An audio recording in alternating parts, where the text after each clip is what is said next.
Welcome to DJI Zenmuse H20 tutorials. In this video, you will learn how to update Zenmuse H20 firmware. The DJI Zenmuse H20 can be mounted on and used with Matrice 300 RTK. Enter DJI Zenmuse H20 download page and click to download the latest camera firmware update package.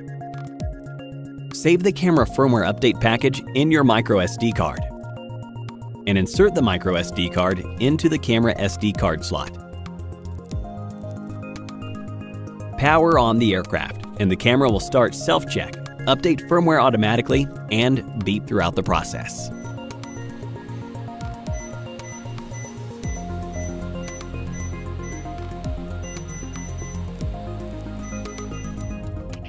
Do not power off the aircraft or detach the camera before the firmware update completes, or it will damage the camera.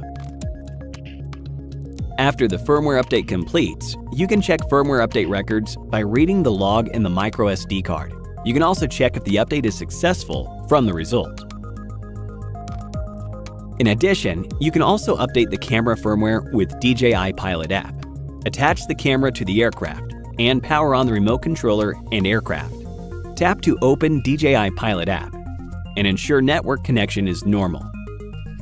The status bar will indicate firmware update is available. Enter the firmware update page, tap Update. Then the camera will automatically start updating. Do not power off the aircraft or remove the camera before the firmware update completes, or it will damage the camera. If you have any questions, please contact us. Thank you for watching.